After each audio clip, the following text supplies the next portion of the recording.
A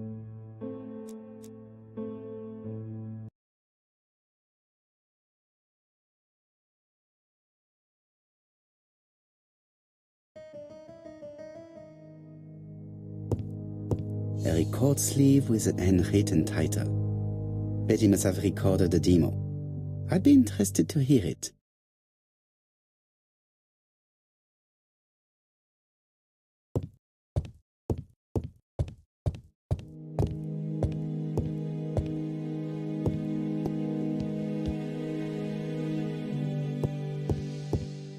Looking at all the clothes she took out, Betty must have had a problem deciding what to wear. Maybe she had a date?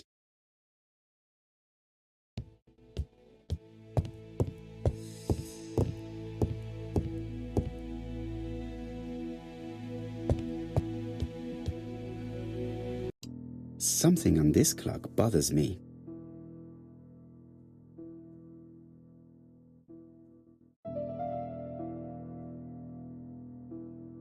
There, that's better.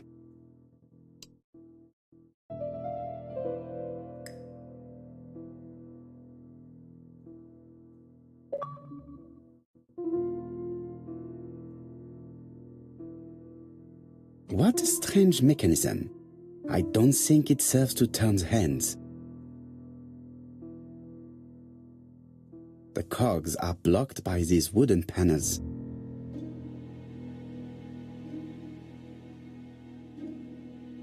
The cogs are blocked by these wooden panels.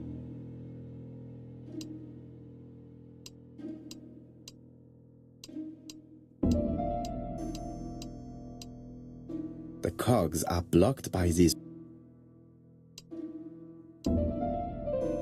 The cogs are blocked by these wooden panels.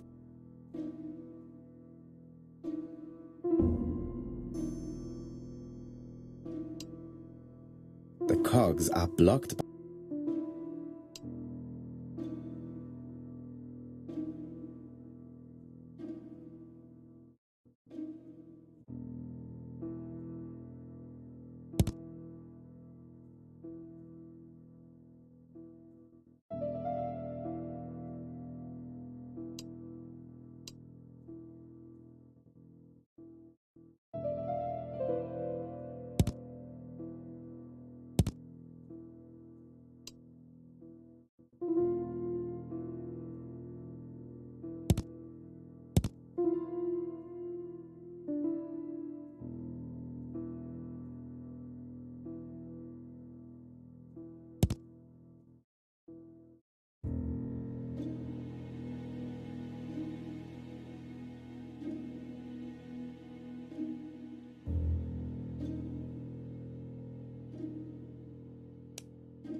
This wooden panel is blocked. I can't open it.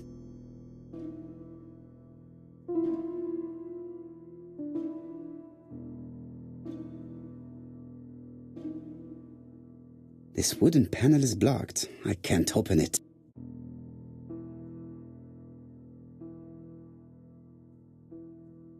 Strange. A sheet of paper is blocked in the clock.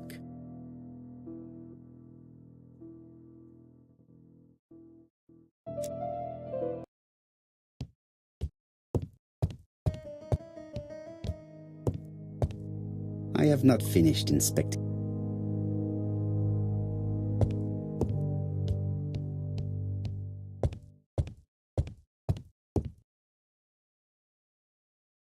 Something on this clock bothers me.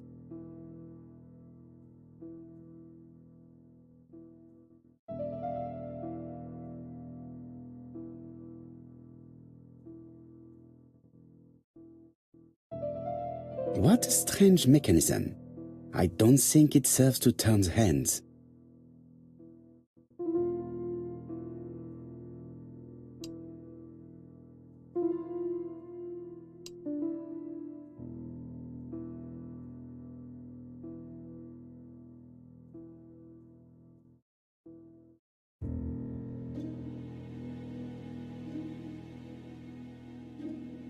The cogs are blocked by these wooden panels.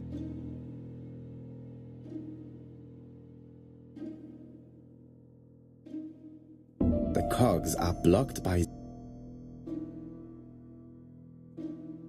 The cogs are blocked by...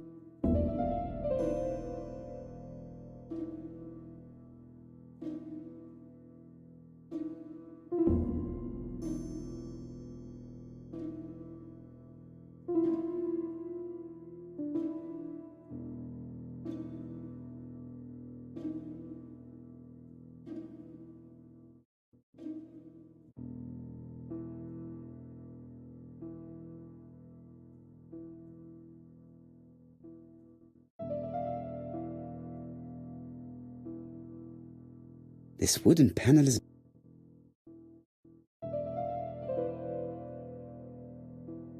This wooden panel is blocked.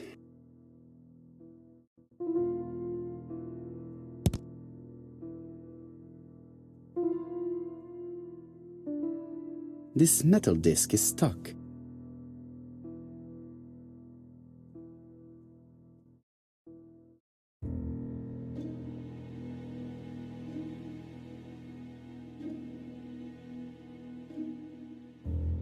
There, that's better.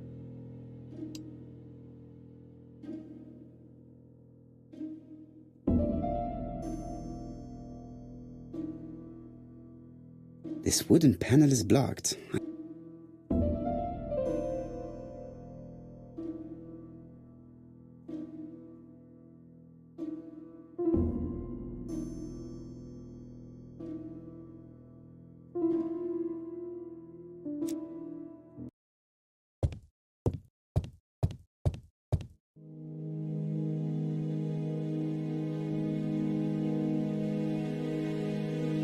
I've finished with this.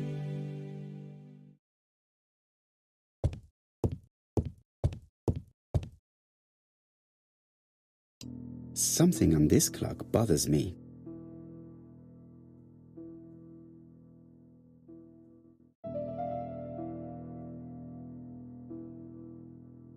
What a strange mechanism. I don't think it serves to turn the hands.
This decoration appears to be firmly fastened.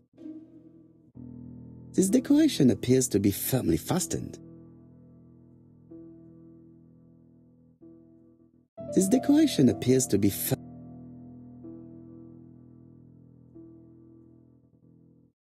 This decoration appears to be firmly fastened.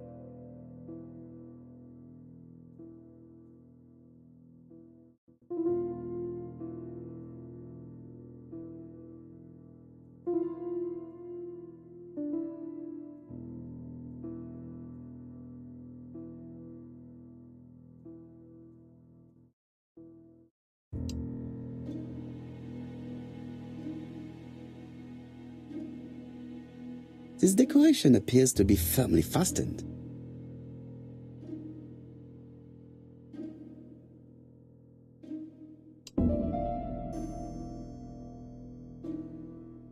This decoration appears to be firmly fastened.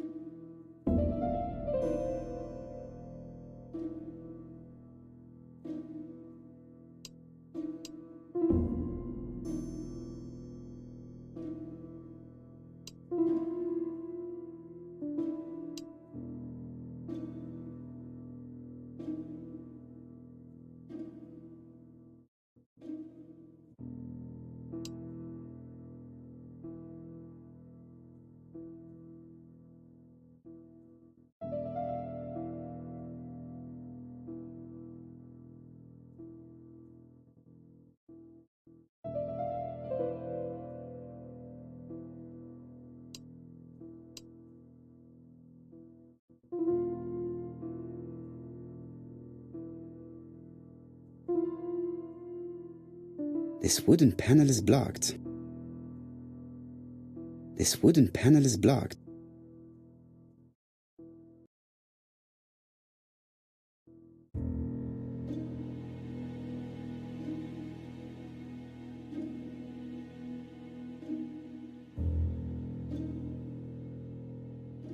This decoration appears to be firm.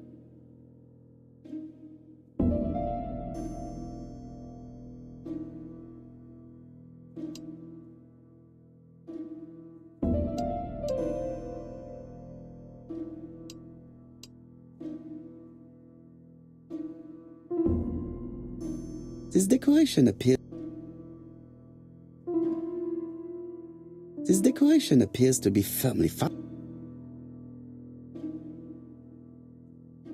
This decoration appears to be firmly fastened.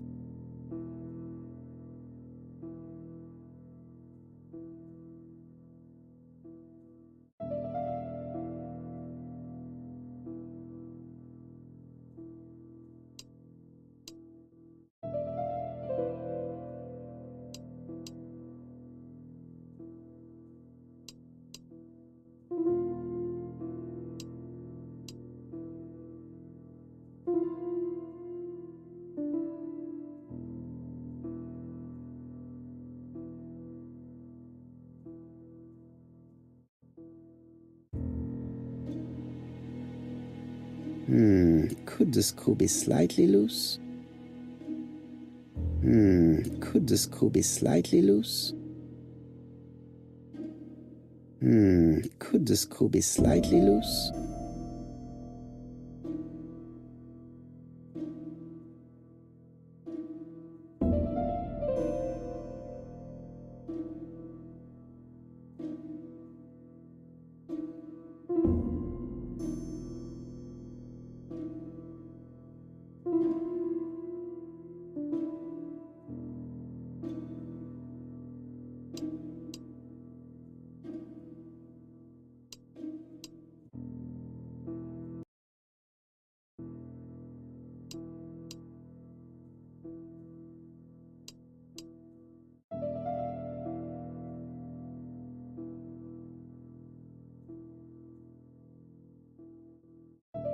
This decoration appears.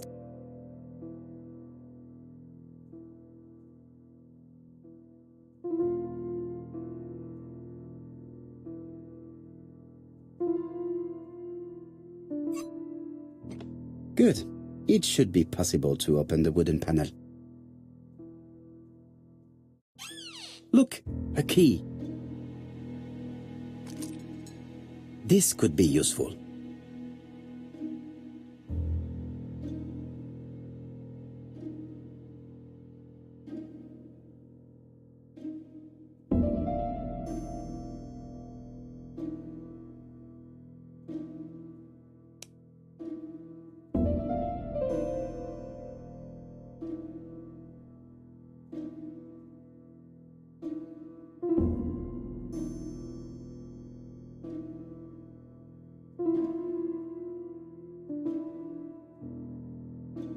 No, the key does not fit this cog.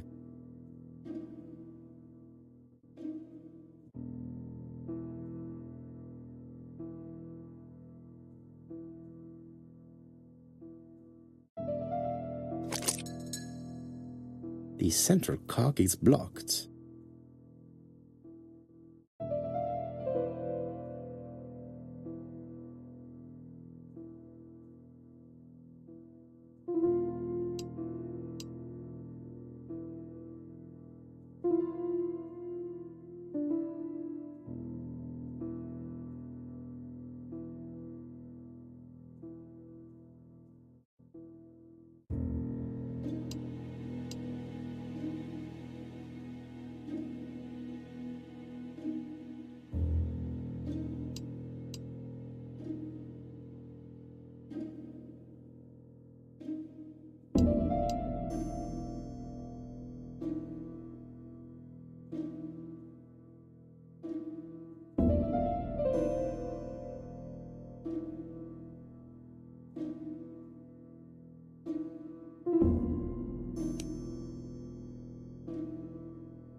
The central cock is blocked.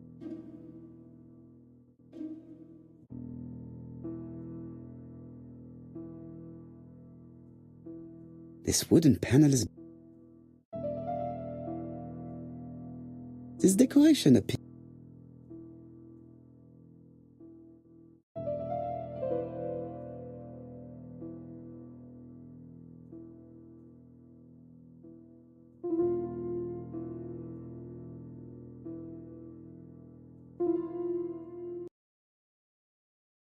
This code probably has something to do with the mechanism above the clock.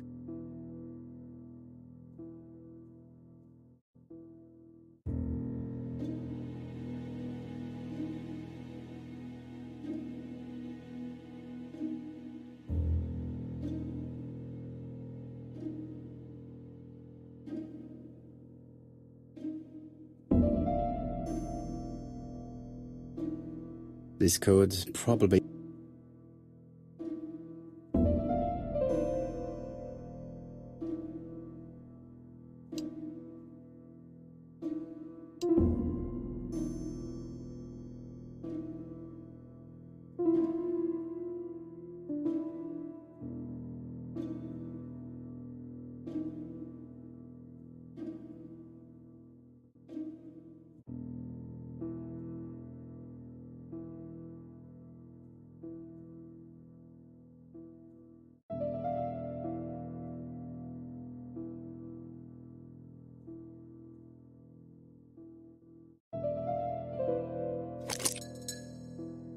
The central cock is...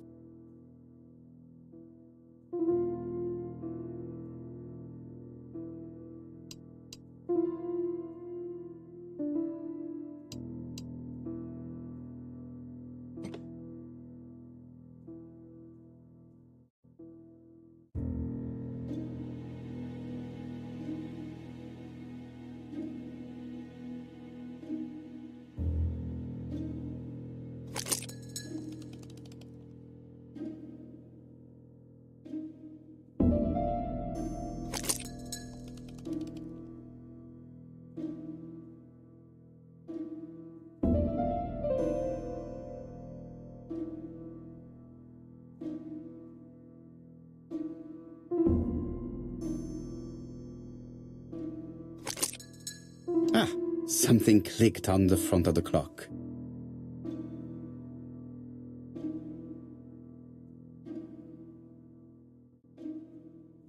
A new lock has appeared. What does it open?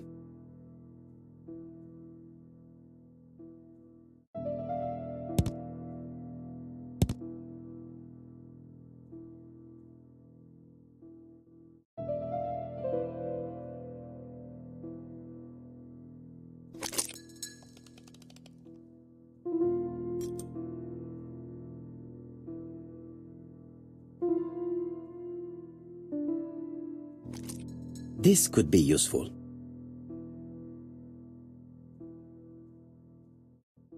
Betty, I enjoyed a wonderful evening in your company, and I hope that we will see each other again very soon.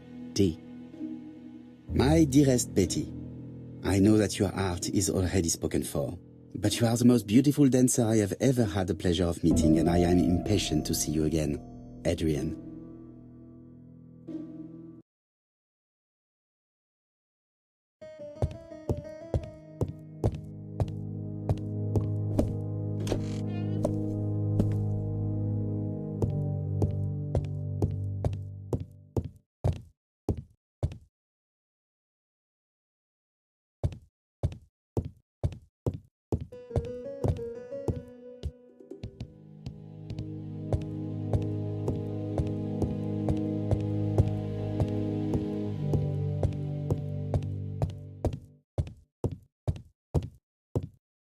It is not the right time.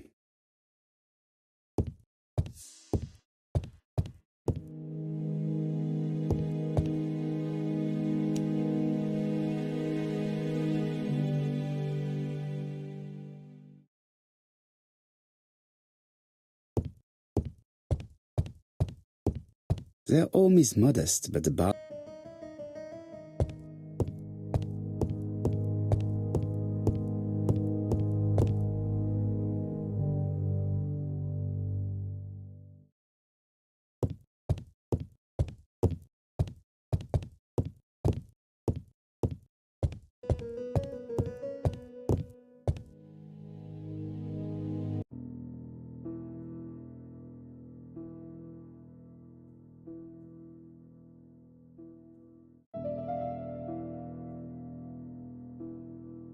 It looks like something goes in here.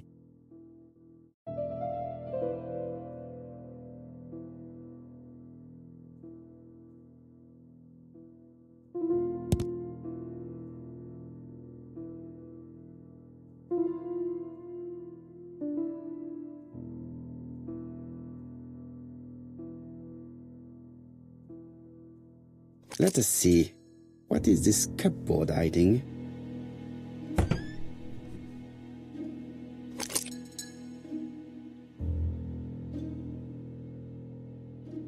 This looks like solfège.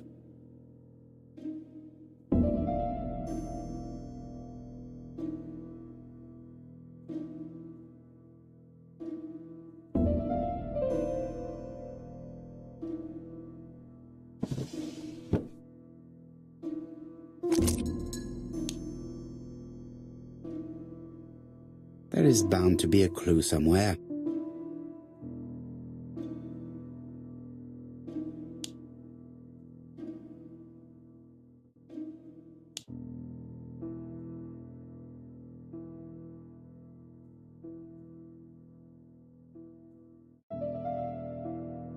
It looks like something goes.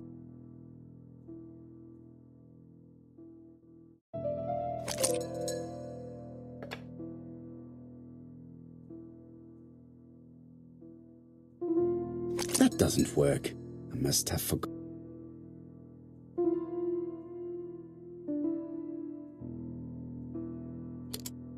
That doesn't work. I must have.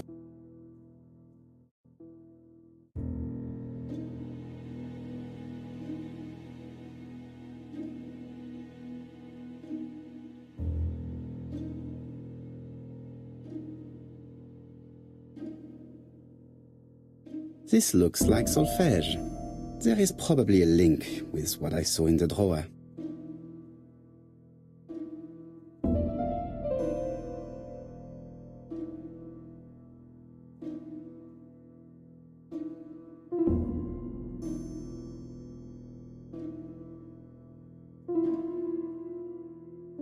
There is bound to be a clue somewhere.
There is bound to be a clue somewhere.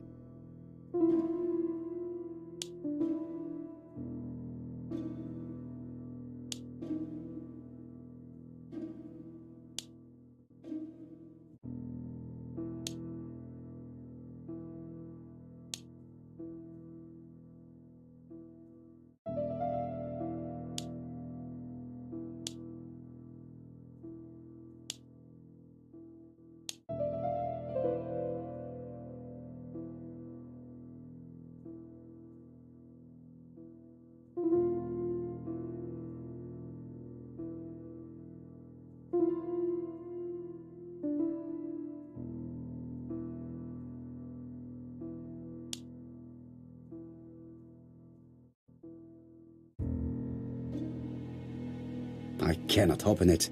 It looks...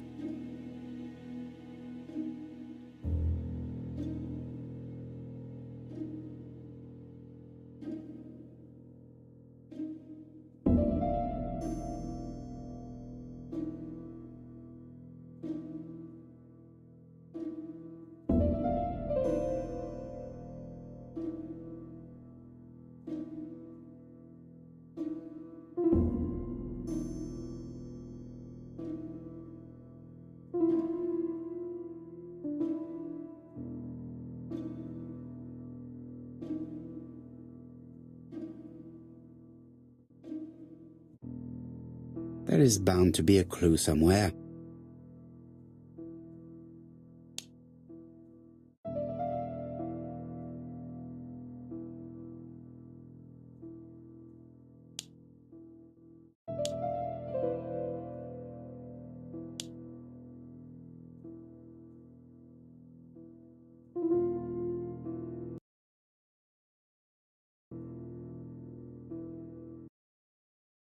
There is bound to be a clue somewhere.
I heard the sound of a mechanism being triggered.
That doesn't work.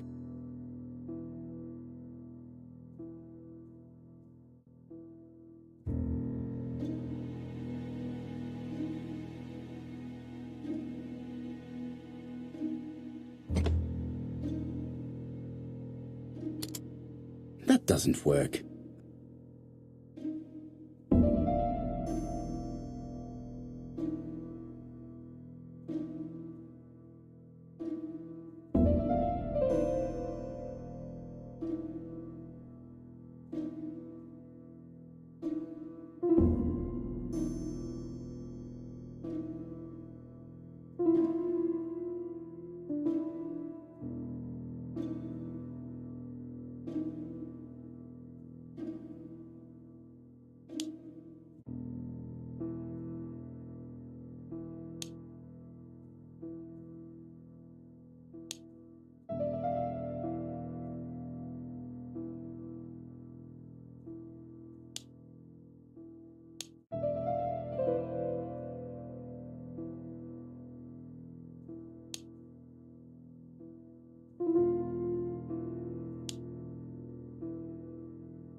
I just have to put the record on the gramophone.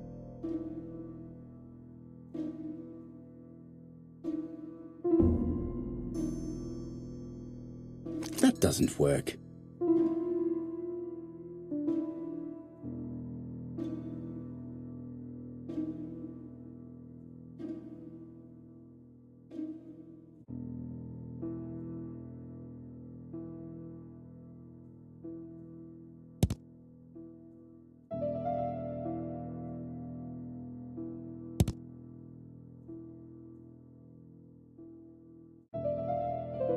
That doesn't work.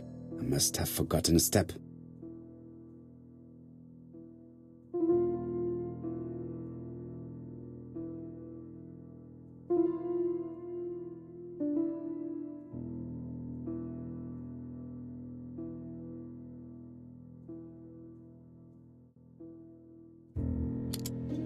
That doesn't work.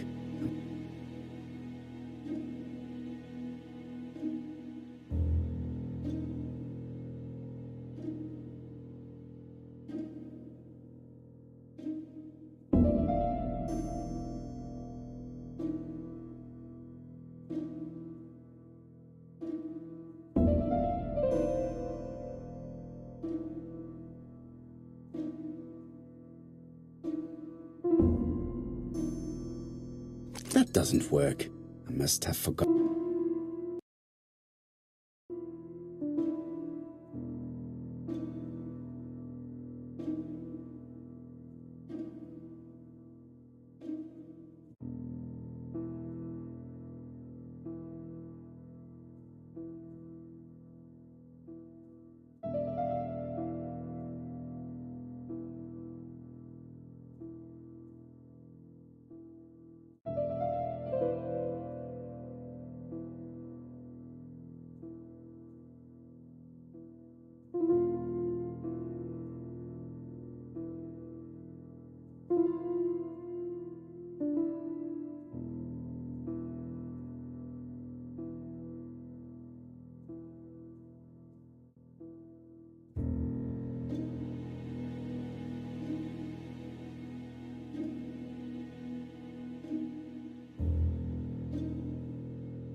middle of recording.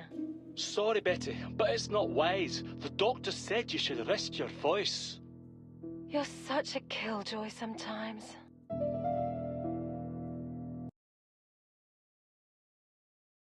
Betty was such a good singer. It's true. Did she have any problem with her throat? Yes, she had to be careful with her voice. Of course, she didn't follow the doctor's advice. If Don didn't insist, she... Well, it's too late for all that now.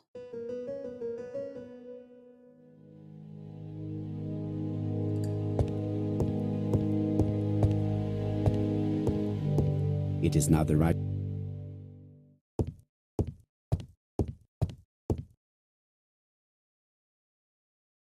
It looks like this woman is single, but she has feelings for someone.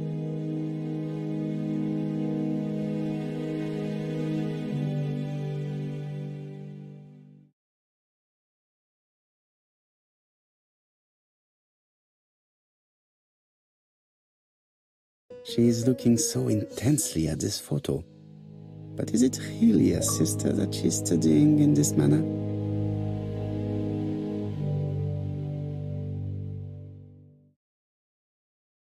They made the perfect couple, am I correct? Yes, in a way. She was pretty and he... Well? He's a bright man, with a promising career ahead of him. He would have made Betty a good husband. He was always attentive and generous. Oh, a true gentleman. I hear a note of envy in your voice. You must have heard wrong.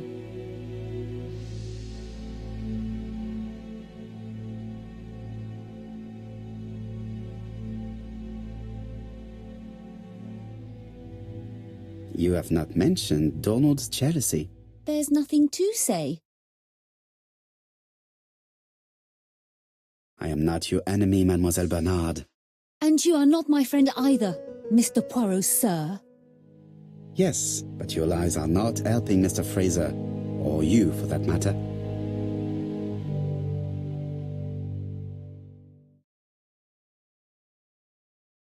I know that Fraser was jealous, but I wonder why you feel the need to protect him. Protect him? I hope you're not suggesting... That you are Fraser's accomplice? There is nothing to suggest that, at least not yet. It would appear that your sister's murder is the second in a series that we have to stop as quickly as possible. The first was in Andover, and the same as your sister, the murderer sent me a letter informing me that a crime would be committed in that town. Now can I count on your honesty? Yes, you have my confidence, Mr. Poirot. Don is a quiet and sensitive young man, slightly reserved too, and as is often the case with reserved people, when he flew into a temper, he completely lost control. He could be so violent. Betty was frightened. And when was this? The first time was about a year ago. But they rowed more recently. Donald found out that Betty had lied to him. She said she was going out with a girlfriend, but she went out for dinner with a married man. It was an awful scene. She told him that until they were married, she was free to go with whoever she pleased. Donald turned quite pale and started shaking and kept saying one day... Well? He'd commit murder.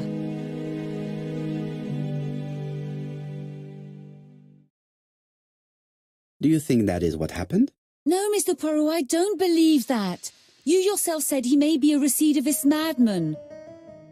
Don loved Betty with all his heart. I can't imagine for one instant that he would hurt her. Very good, Mademoiselle Bernard. Thank you for your help.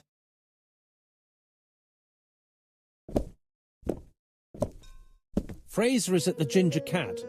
The police haven't spoken to him, but they want to. Très bien, Hastings. Let's see him now. Au revoir, mademoiselle. My deepest condolences to your parents. Of course, Mr. Poirot. And don't be too hard on Don. He's more fragile than he looks. If you say so. Let us now try and get our brain cells to work.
Let us now try and get our brain cells to work.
You've seen Fraser, Hastings. What is your feeling? He's a big chap. Fragile isn't exactly the word that springs to mind. I talked to his landlady before seeing him. She went to bed at 11. Fraser wasn't home yet. Bien. Megan Barnard said he is a reserved character but with a nasty temper. We will see if this is the case.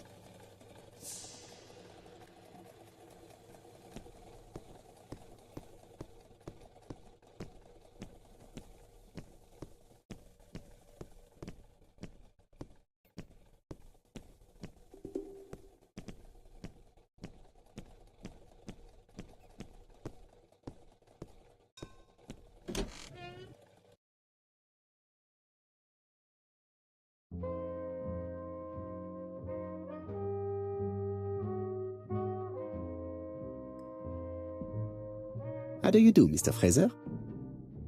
You Hercule Poirot. Mr. Hastings said you wanted to speak to me. Yes. I know that it may not be at the right time, but I would like to ask you a few questions.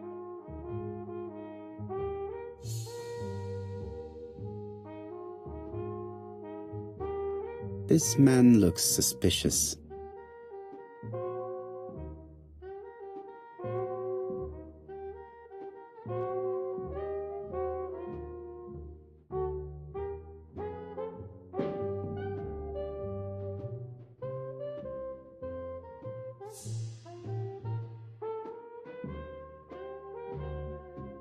Leave me alone.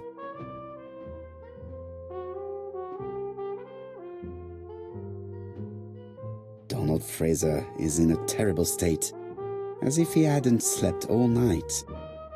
And he's drinking White Horse. Leave me alone.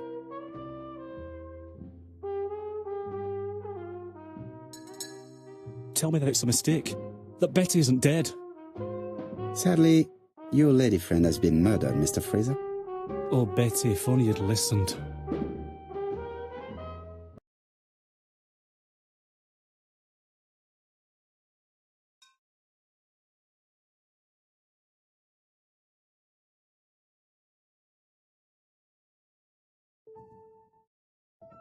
Did you visit Betty yesterday afternoon? No, I haven't seen Betty for 2 days. I was at the office yesterday afternoon. Can you prove that? Of course. But why this question? Betty died yesterday evening, didn't she?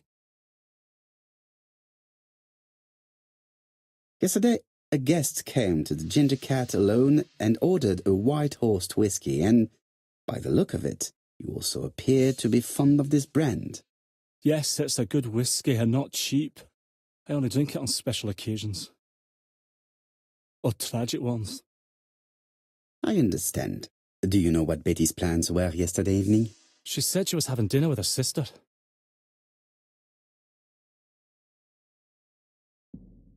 And you believed her? And why not, sir? She was my fiancée. That did not stop her from lying to you before. Betty was not a bad girl, but she did like to take advantage of her success with men. How dare you sully her memory? I am not interested in memories of her, Mr. Fraser. I am looking for a killer, and I need you to be my closest ally. That is, unless you have something to hide. Of course I don't.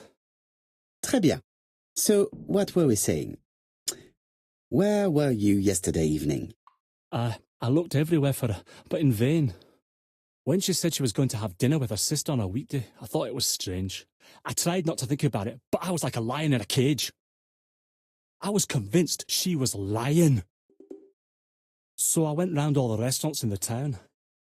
When I didn't find her, I went to the next town. But nothing. I must have got home about midnight or 1 o'clock. Did anybody see you? I don't think so. I didn't talk to anybody.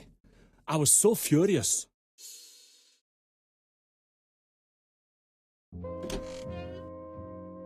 Ah, I knew I'd find you here, Poirot. I thought the victim's young man was here. Yes, is all yours, Chief Inspector. Let us now try and get our brain cells to work.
I don't want this young man here. Be quick and do what you must.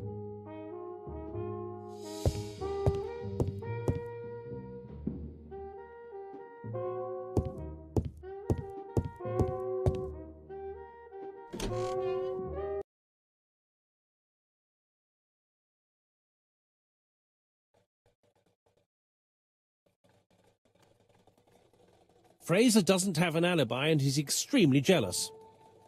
You are very skilled at summing up. And yet you haven't asked Japp to arrest him. It is too soon. But I agree, without the letters announcing the crimes, Fraser would already be behind bars. Bon, I think we have enough elements. Let's reconstruct the events at the scene of the crime. I can't imagine how the murderer wasn't seen, though. Surely she must have struggled. Let us try and imagine the scene.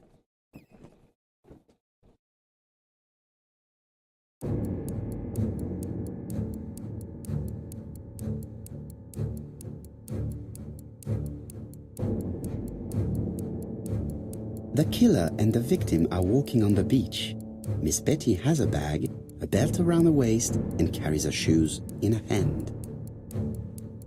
Both of them walk slowly to hut number 5.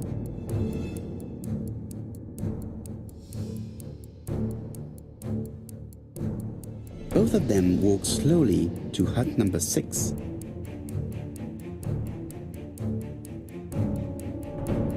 Miss Betty enters the hut. She leaves without her belongings. Then she hides a coat.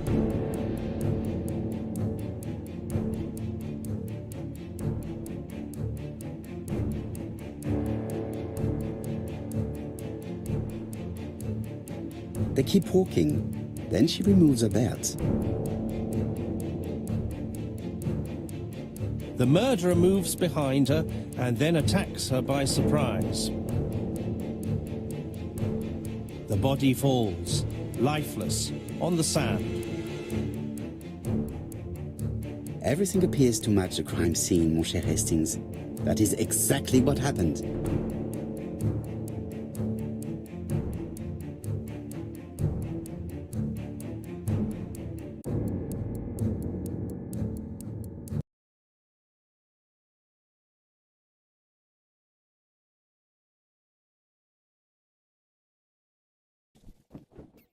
Without the ABC, we might have suspected Mr. Asher and Mr. Fraser. But by signing his crimes, the murderer is making sure he's accused. In a way, it is very generous of him. Generous? The murderer seduced Betty in order to lure her to the beach and kill her. Indeed, the young woman was certainly careless, but not stupid enough to follow a stranger. What are you planning to do, Poirot? Return to London, mon cher Hastings.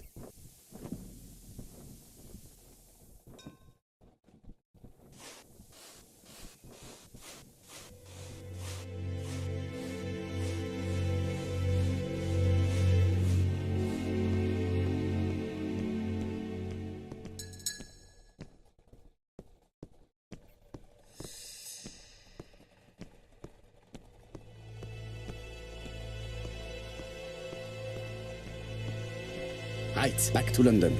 There is nothing more for us to do here.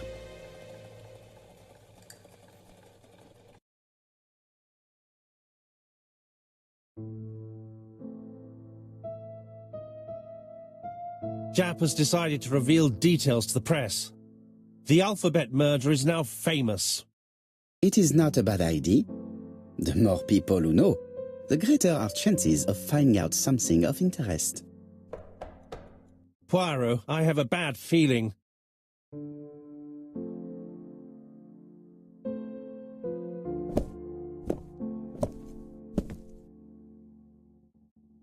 Poor Mr. Poirot, not so good at these little criminal matters as you thought yourself, are you? Rather past your prime, perhaps. Let us see if you can do any better this time. This time, it's an easy one. Churston on the 30th. Do try and do something about it. It's a bit dull having it all my own way, you know. Good hunting. Ever yours, ABC.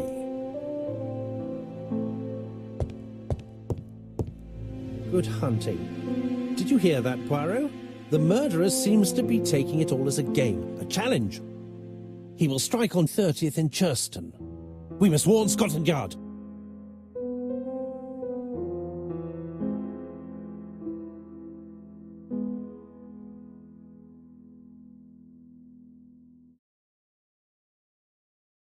No time to lose. We must prepare our suitcases for Churston. Mon Dieu, it is already 10 o'clock. I will call Scotland Yard immediately.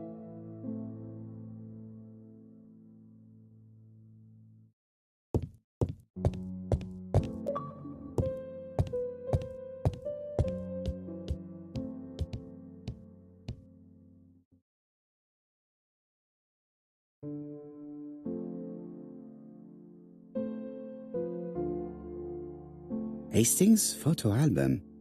He is very proud of his bag.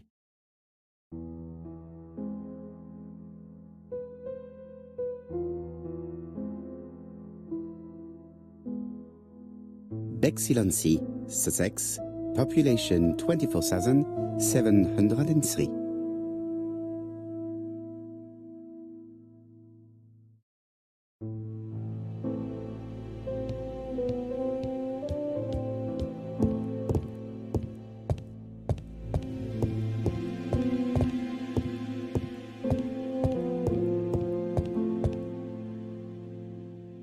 It is not a good time. Hello, Japp. We received a new letter from ABC in the 10 o'clock post. Where and when? In Churston. Today. Today? I'll inform the population immediately. I'll check the train times. Call me back.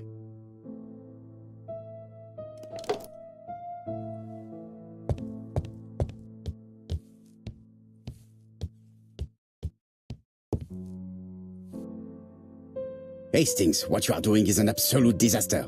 That is no way to pack suitcases.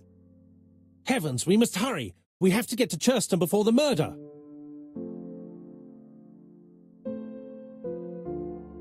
You're right, Hastings. It is an emergency. At last, Poirot, you're being reasonable. Poirot, you were right. I've just consulted the ABC guide. There's no hurry. The next train doesn't leave till 11:45. You see, there is no need to hurry. We will not be in Churston until tomorrow morning, after the murder. But why has the murderer warned us so late? It's not what he usually does. Did he do it on purpose?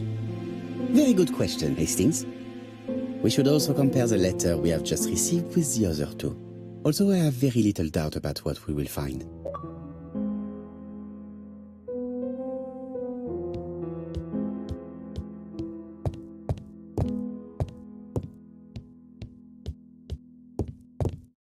It is not a good time.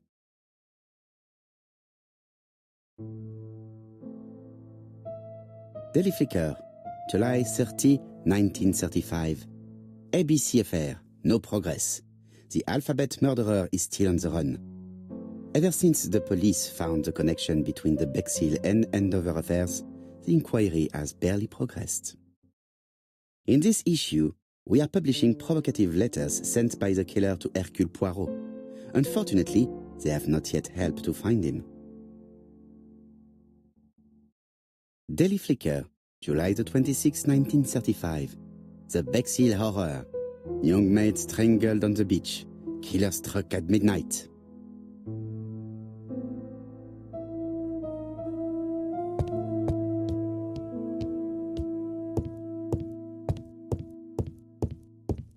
I lock my revolver in this drawer. I've not used it in a very long time.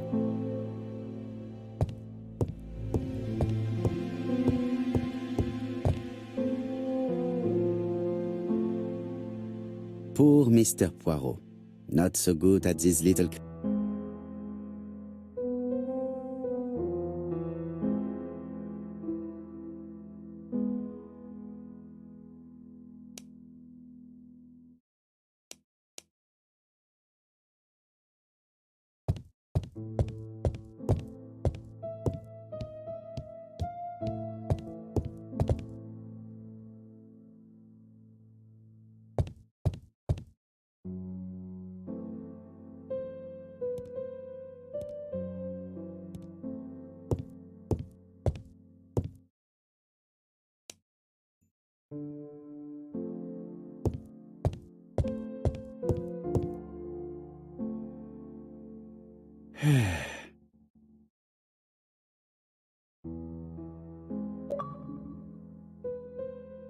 It is not a good time.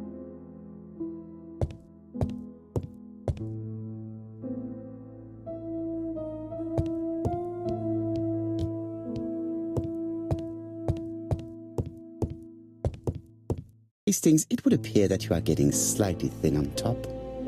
Really? I hadn't noticed. Miss Hastings tore the envelope.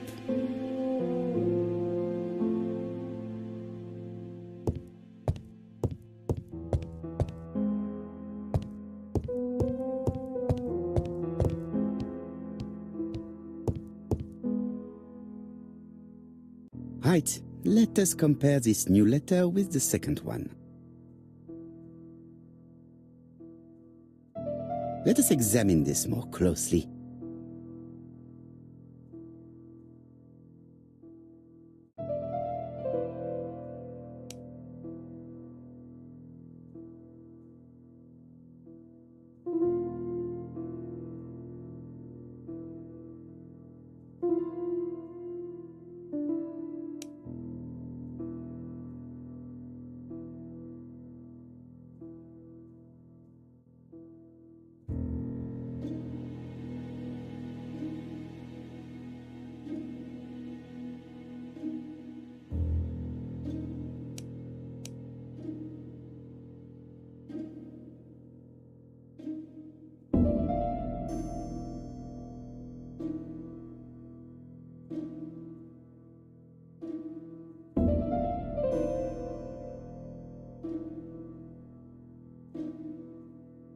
Certain characters in the two letters may have similar defects.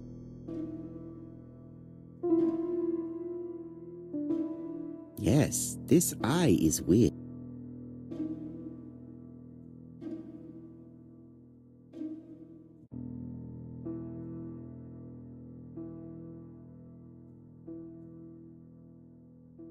Yes, the I characters in the two letters do indeed have the same defects. I have to find some other...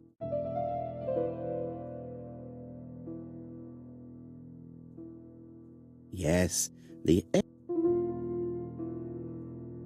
That's right. The A characters in the two letters do indeed have the same defects. I have to find some other similar defects to confirm my theory. Let us examine the character. Right, let us compare this.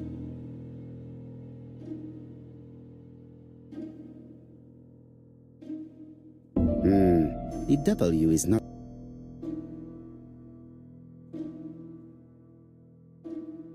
Of course, the W characters in the two letters do indeed have the same defects. My theory was right. These two letters were written with the same typewriter. Let us now try and get our brain cells to work.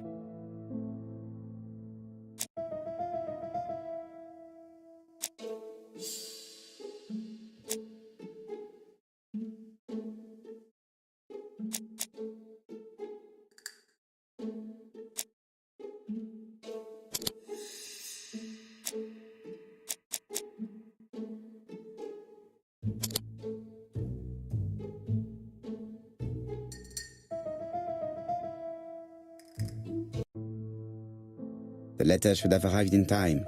The postmark shows that it was sent 3 days ago. However, our man made a mistake in the address, which explains the delay.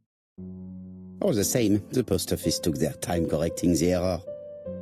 Come on, Poirot. Your address is not quite as well known as that of Scotland Yard. Poirot, the telephone. It must be Jap.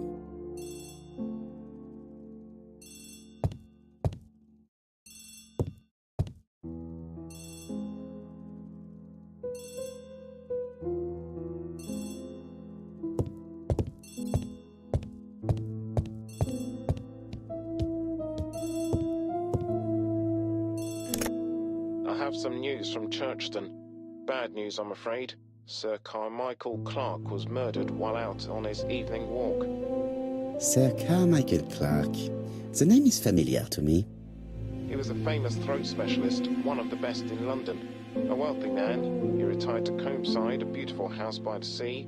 He collected antiques. Are you going there? Yes, let's meet on the train.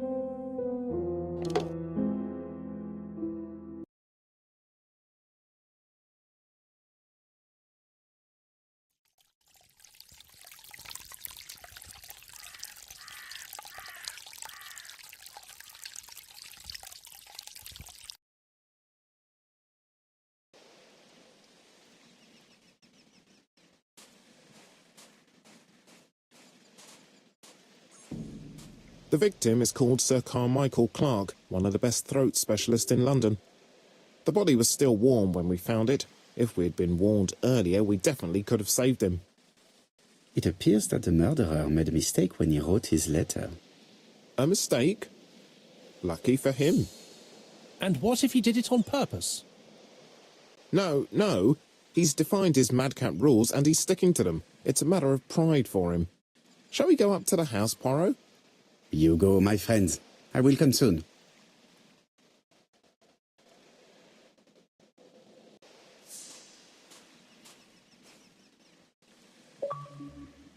This place is very calming.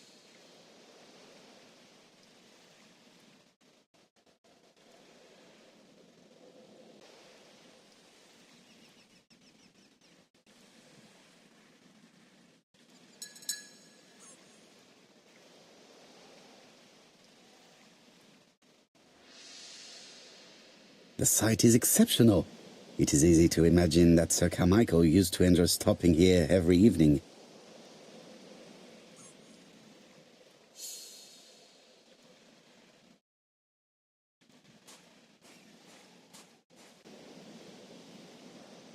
Jap has emptied the victim's pockets and has laid out their contents on this piece of wax cloth.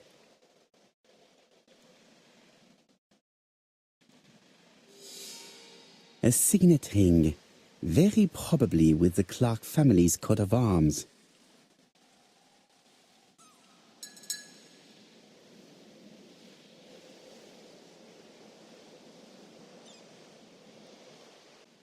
Nothing appears to be missing from this wallet.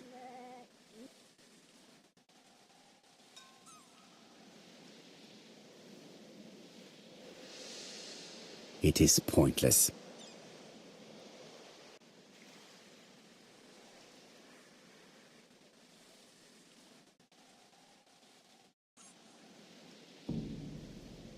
An oriental dragon. It's an old piece, much older than the pocket watch on which it was fastened.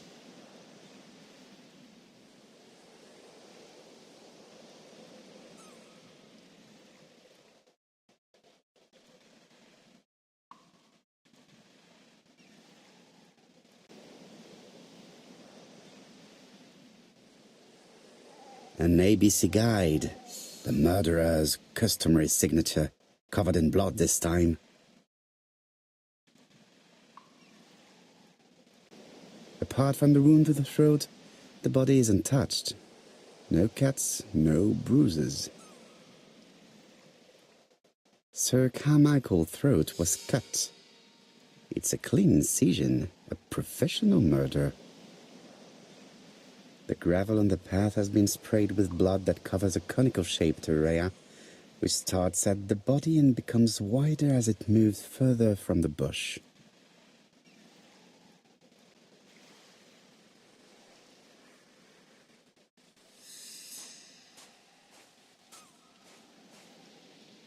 The body is just in front of a bush, one of the only bushes in the surrounding area. The vegetation behind the bush has been trampled. Let us now try and get our brain cells to work.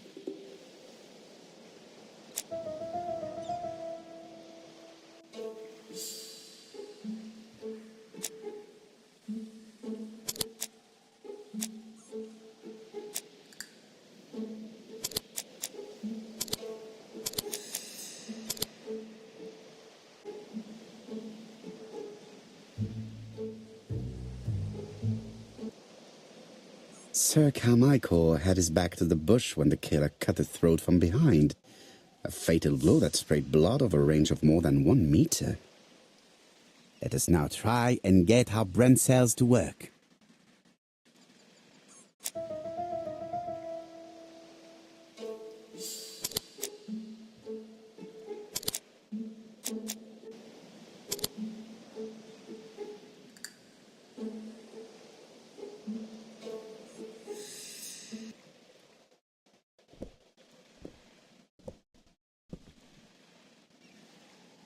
Have you finished, Poirot? Chief Inspector, many questions remain unanswered, but I am certain of one thing. The killer has prepared his crime very carefully. Quite right. He must have known Sir Carmichael's movements well to plan such an attack. The murderer struck with terrible savagery. Yes, blood flowed. It's the first time he's attacked a man. He armed himself accordingly. Have you spoken to the victim's family, Chief Inspector? I've spoken to the brother, Franklin Clark. I didn't get much out of him. He's yours. I must get the body removed.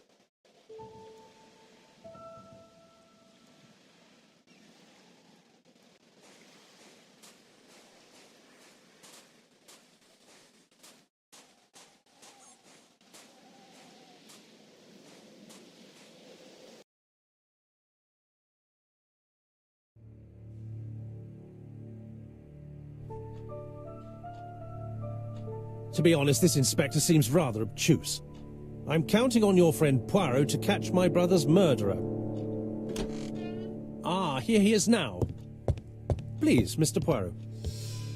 Mr. Poirot, this is my brother's secretary, Miss Thora Gray. Pleased to meet you, Mr. Poirot. Would you like some tea? No, thank you, mademoiselle. I find it hard to digest.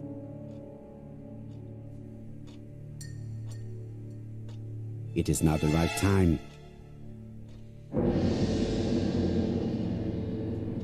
There is something elegant about her.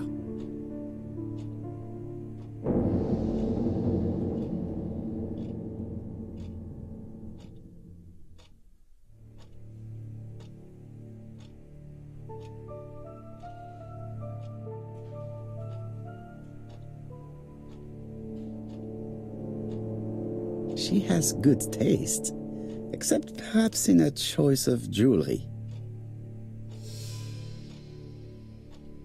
Please excuse me, I have to take care of Lady Clark.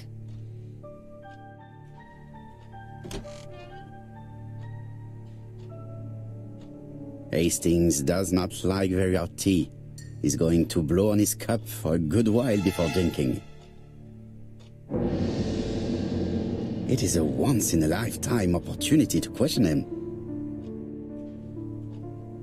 My brother's wife is gravely ill. You will probably want to question her, but I fear that it won't be possible today.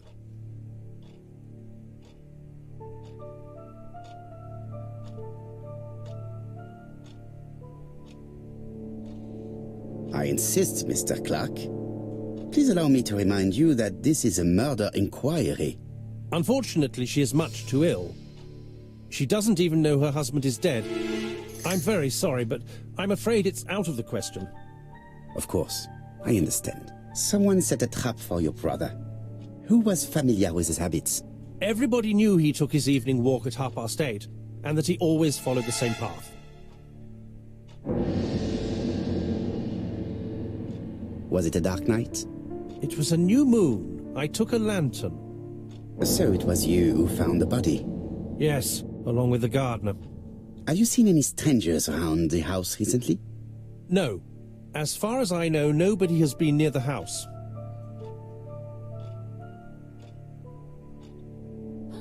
Miss Clark. Oh, Lady Clark must have fallen from her chair.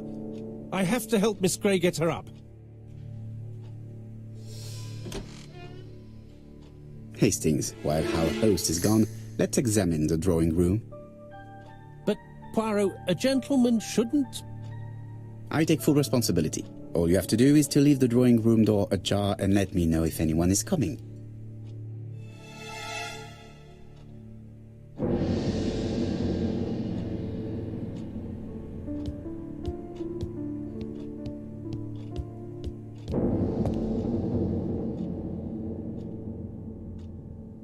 It is an emperor. His place at the center of the table is probably symbolic.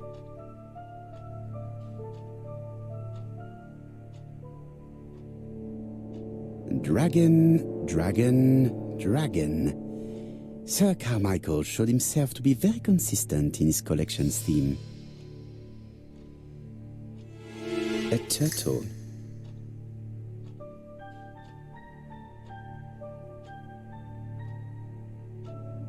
A dragon.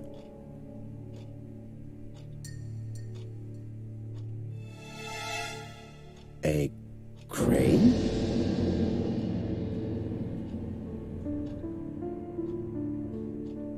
A tiger.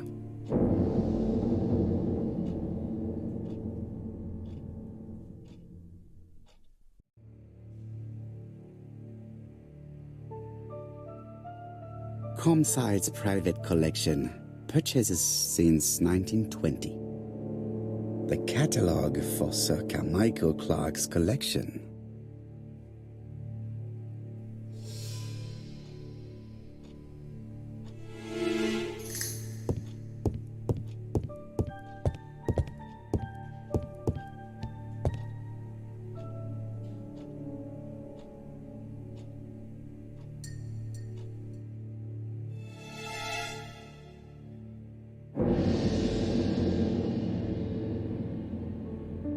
Compass, point to the south. Bronze and magnetite, Han Dynasty, circa 210 BC, purchased in Hong Kong 1935.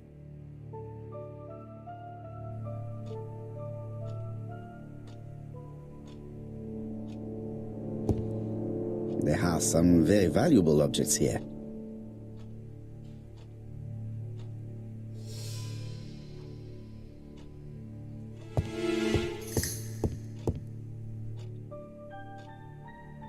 Traditional Chinese map. Facsimile. South is on the top of the map.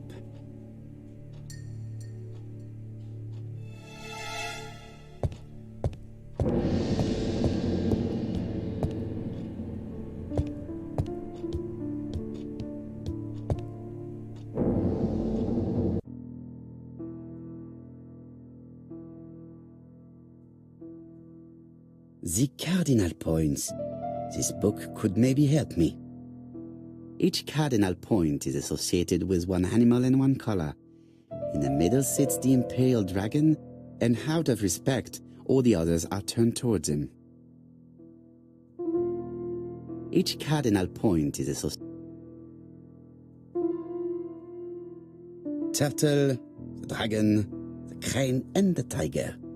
I think I've already seen this motif somewhere.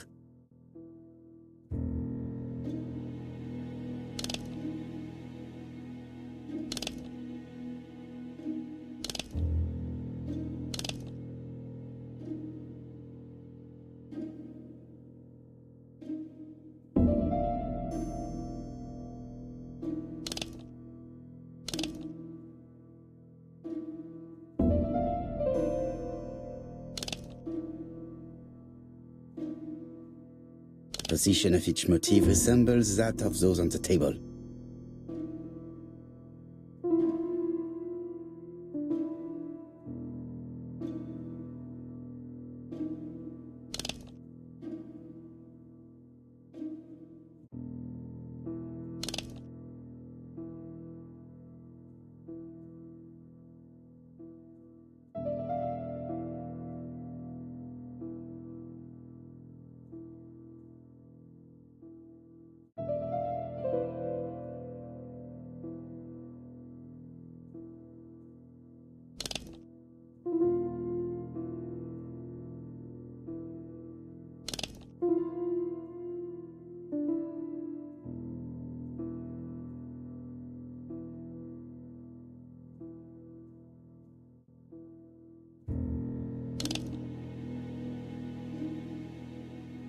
I think I heard a bang.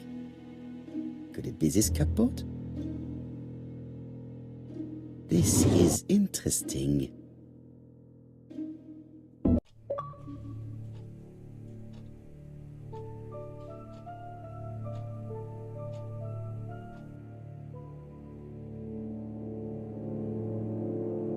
Ernest Logan, MD, Brighton Cancer Institute, 201 Dusk Road, Brighton, Sussex. To Sir Carmichael Clark, MD, Comsite Churton, Devon. Brighton, 1935, January the 5th. As a man of science, I owe it to you to be completely frank. Lady Clark, your wife is suffering from a generalized terminal cancer. I confess I didn't suspect anything like that during the first exams. But with the test results I have received today, there is unfortunately no place for doubt. I estimate that Lady Clark's life expectancy is no more than 1 year. Hospitalization would not help in her case, so I advise you to keep her at home and provide her with as much morphine as required to ease her last moments. Yours sincerely, Ernest Logan.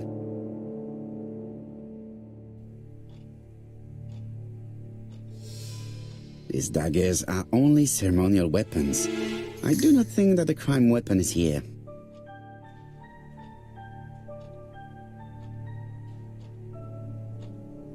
Here's Miss Grey. Sorry to keep you waiting. Lady Clark's condition requires regular care. I believe you want to ask me a few questions. Indeed, mademoiselle. This porcelain is remarkable. Is it old? It's about 3 centuries old, I believe. Wait, let me find the reference.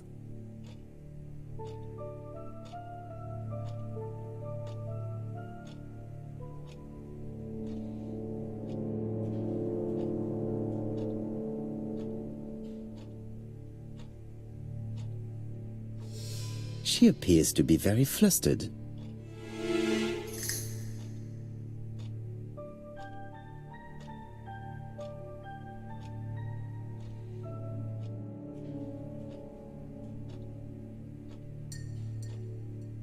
She's unable to hide her emotion, and her makeup has been disturbed. I think that this young woman has just been kissed. Here? Teapot with black dragon, Gangxi period, end of the 17th century. It is a rare piece with unusual colours. You have a good knowledge of art history. Acquired while working with Sir Carmichael. I used to help him manage his collection and choose his new acquisitions.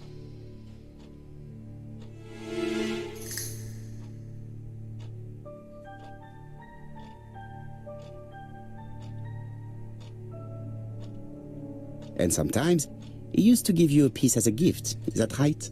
Gift? What do you mean?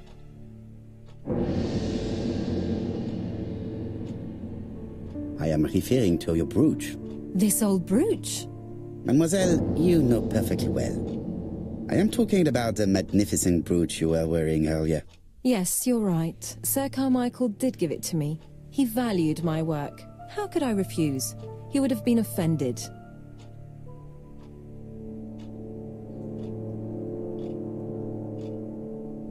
Why have you taken it off?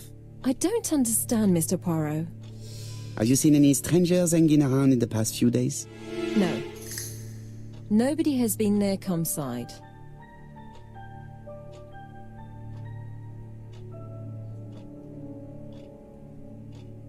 Tell me what happened last night. After dinner?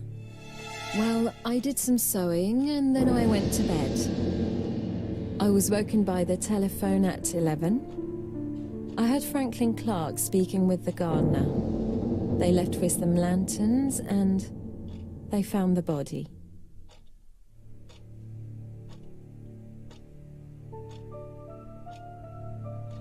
What are your feelings about Franklin Clark? What an odd question. Of course I think he's a good man. He's energetic, nice, very sociable.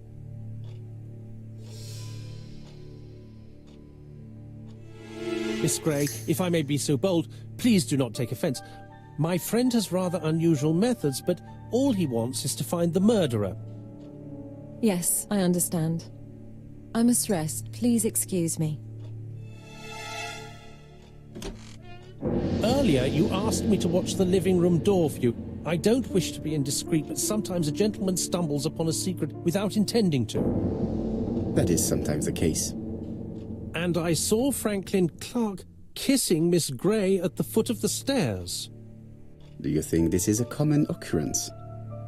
No, I saw emotion, intensity. I think it was their first kiss. Well done, mon ami. Well spotted. However, I don't think I completely understand this business. Why did Sir Carmichael not defend himself? He appeared to have been active and strong. The murderer did not give him a chance. Let us try and reconstruct the scene.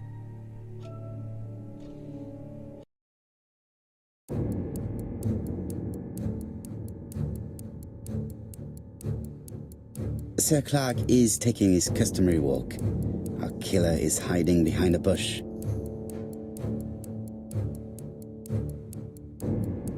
The old man walks quietly along the gravel path.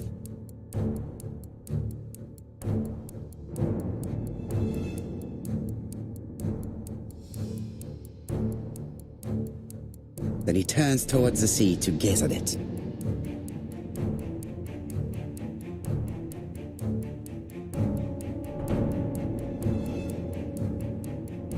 The killer leaves his hiding place on the left-hand side. He walks over the gravel on the path. The noise alerts Sir Clark, who turns around. No, Sir Clark was attacked by surprise. He could not see his assailant. Let us think again, mon cher.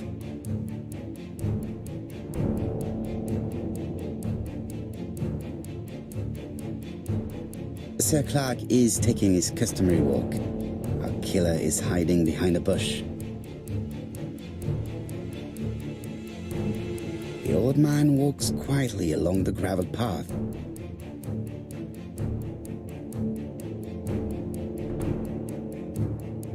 Then he turns towards the sea to gaze at it.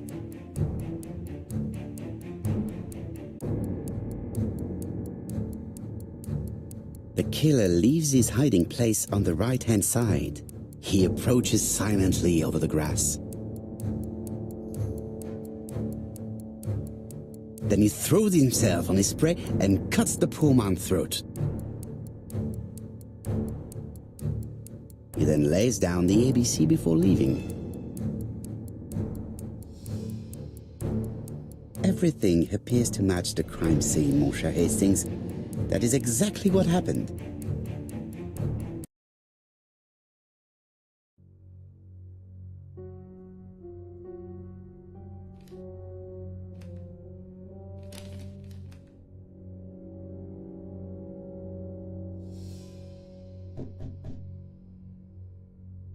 Oh, just a minute. I'm getting dressed.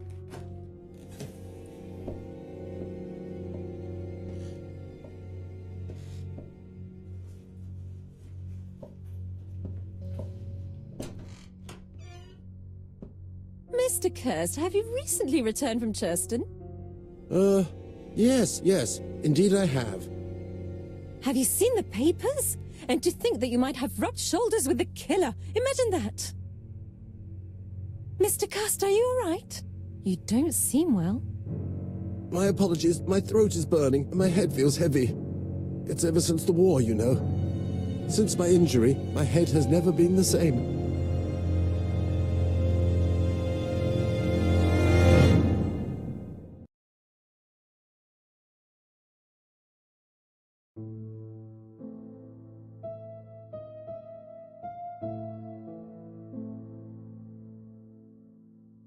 Poirot, it's a pleasure to be with you again after all these years. I looked for a gift to thank you, and I found this propelling pencil. An authentic collector's item. You spoil me, mon ami. And you more so by sharing investigations. Do not underestimate the help you are to me, Hastings. Intellect is not everything. There is also goodwill, and you are not short of that. Later, I will ask you to help me tidy up the room and bring some chairs. Our guest will be here soon. Ah, is Thora Grey coming? Naturally. She is a fascinating young woman, n'est-ce pas? Oh, come on, Poirot. I'm a married man. And Miss Grey has already been courted by Franklin Clark.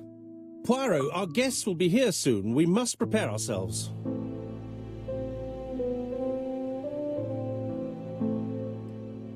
I should take advantage of the silence to examine them.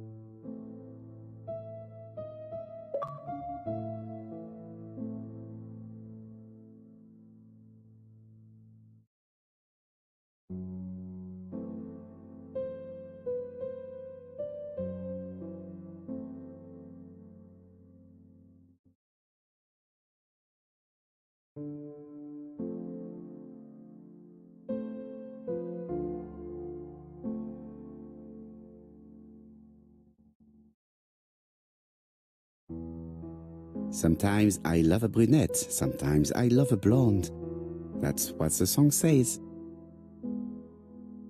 Sometimes the song says,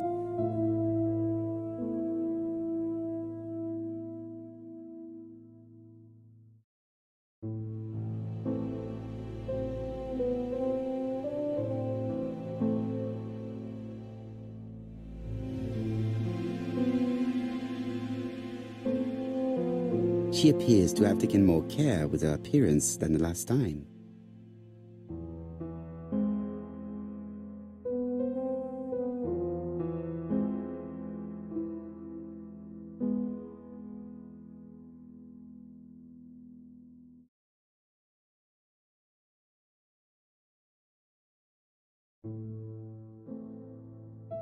She's looking at Mr. Fraser out of the corner of her eye.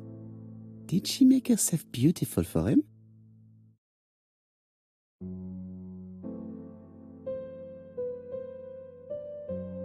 Donald is always on edge.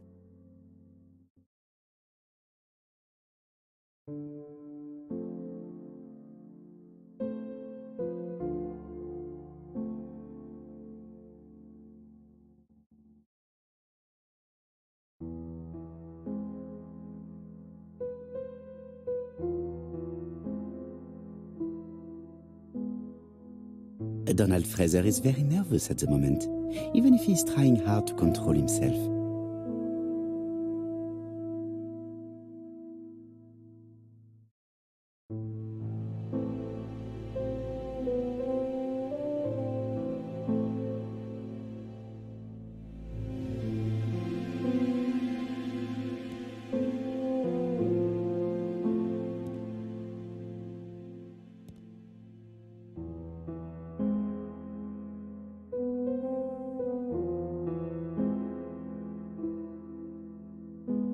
I should take advantage of the silence to examine them. The song says, The song says,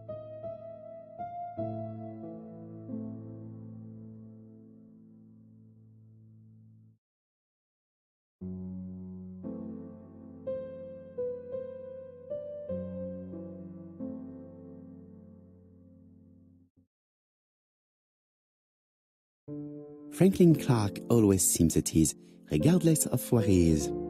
Something that's unique to people who travel.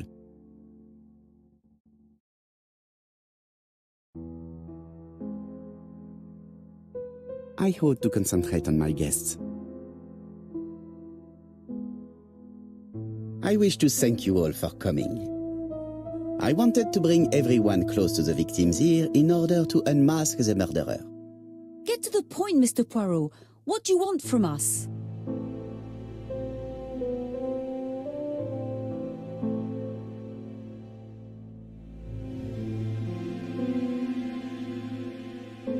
Megan, dear girl, please be patient.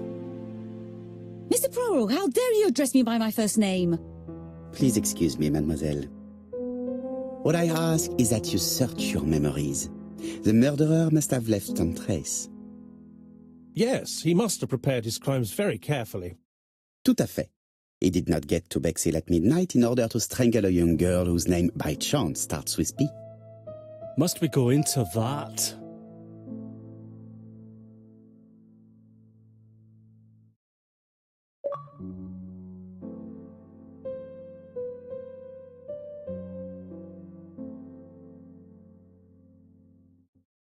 Mr. Fraser, please get a grip on yourself. Well, I want to help you, but I don't remember anything else. Nothing I haven't already said. And you, Mademoiselle Barnard, did your sister say if she was seeing another man? She never would have told me.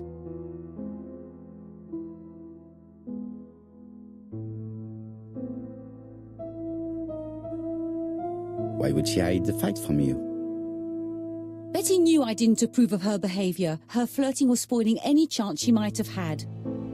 Tell me, mademoiselle, what did you talk about with your sister? Silly things. Her new dress. She wanted a pair of black stockings to go with it. Mother bought her a brand new pair. The day it happened, she was crying. And to think that Betty never even wore them. Poor Mummy. Your sister used to sing, I believe. Did she ever perform in public?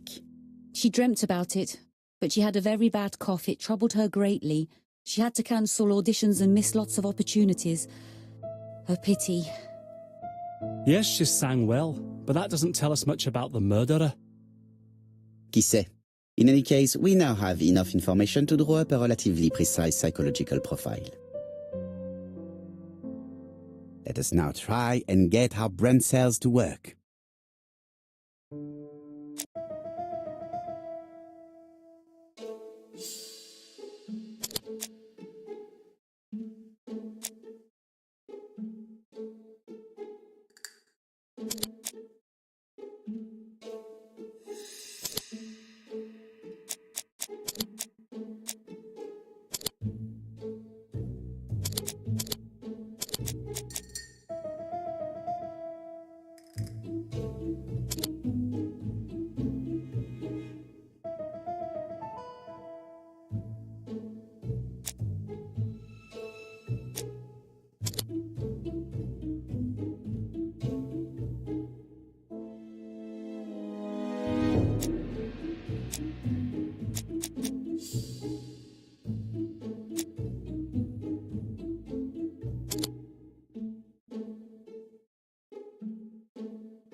So, ladies and gentlemen, we can now surmise without too much risk of error that our adversary is calculative, sure of himself, a seducer, of outstanding intelligence, that he has plenty of self-control, and that he likes railways. It's a good start. Other meetings may be necessary. I hope that you will be able to come back again. Well, it's just that...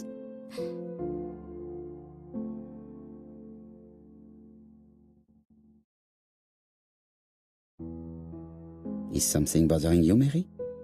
Well, Mr. Poirot, you see, I don't know if I can come to London just like that. It's normal that people helping with this inquiry should be reimbursed. Starting with you, Miss Drower. Please allow me to pay for your train tickets. Oh, sir, I cannot accept. But you must. Mademoiselle, I may not be rich, but my brother left a fortune which will be mine. Mr. Clark, that's very generous of you. Well, someone has to foot the bill. Mr. Poirot, would it be possible for you to come back to Devon? Lady Clark has expressed a wish to see you. We'll adjust her medicine so she'll not be too drowsy. But of course, I shall come the day after tomorrow if it is convenient. Thank you all for coming. We will meet again soon. The meeting was most fruitful. Really? Hastings, I believe now we have everything we need to find a common point between the victims. Now it is time for us to use our grey matter. Let us now try and get our brain cells to work.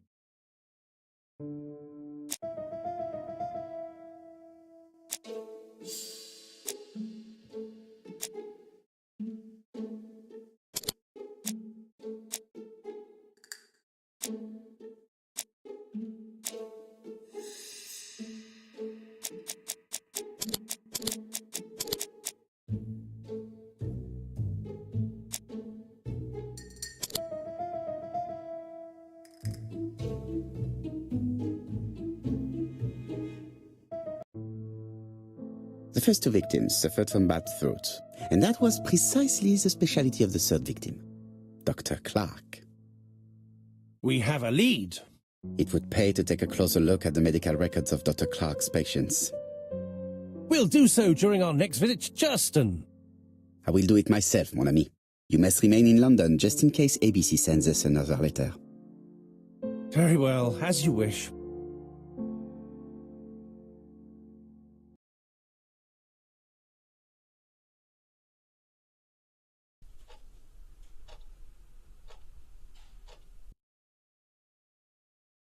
Thank you for coming, Mr. Poirot. Lady Clark is waiting for you in her bedroom on the first floor. Please excuse me, I cannot stay for the interview. I've to take Miss Gray to the station to see our lawyer in Torquay.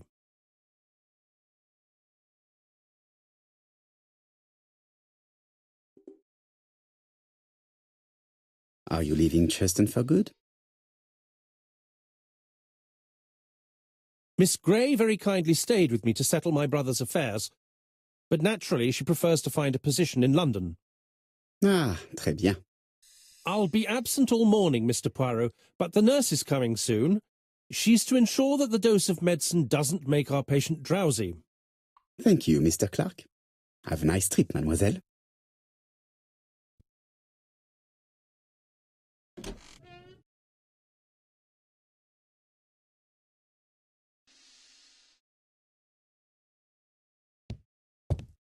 It would be rude to make Lady Clark.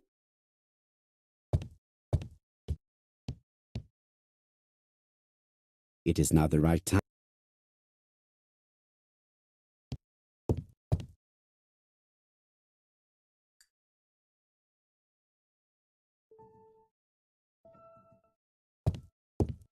It's closed.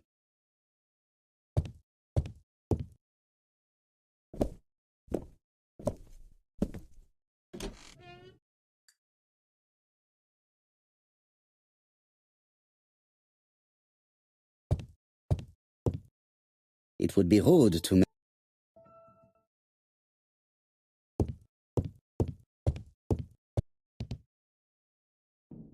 This poor woman is very ill.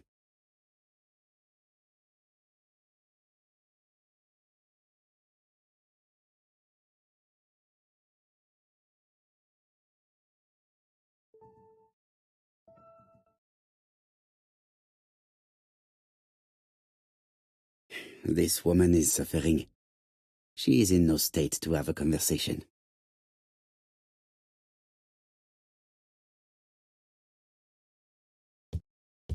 It would be rude to make Lady Clark.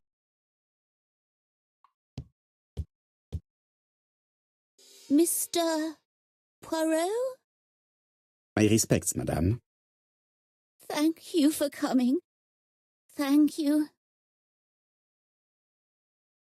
Have you seen the nurse? She should have been here by now. Oh, I'm sorry. The telephone in the hall is ringing.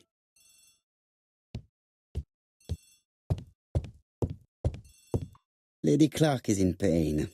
I have to give her an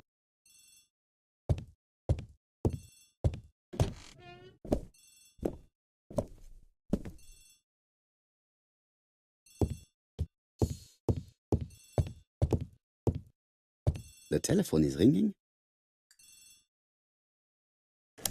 The Clark residence. Detective Hercule Poirot speaking.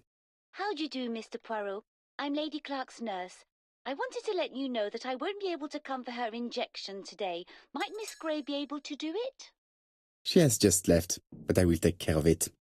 Thank you. That's very kind of you. You'll find the skeleton key to open the medicine cabinet hidden in the lion trophy. You can count on me. Au revoir, mademoiselle. Oh, thank you kindly. Goodbye, Mr. Poirot.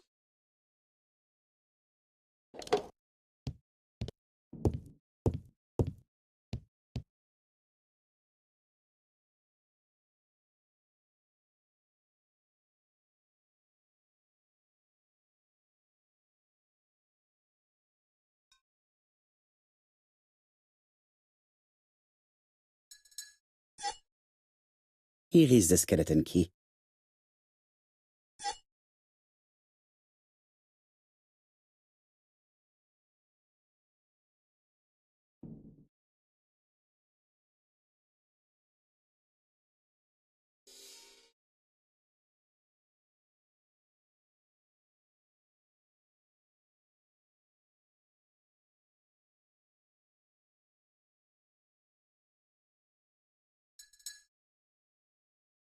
April 1925, Aceh Province, Sumatra.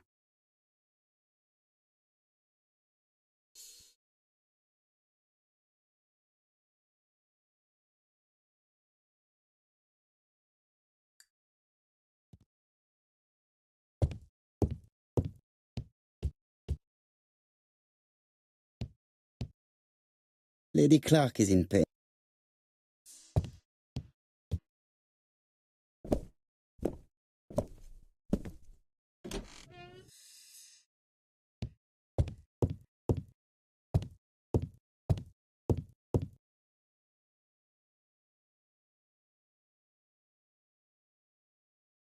It's closed.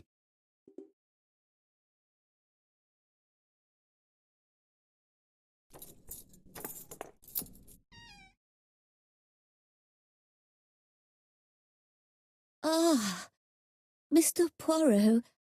Oh, I feel better now. Thank you for your help.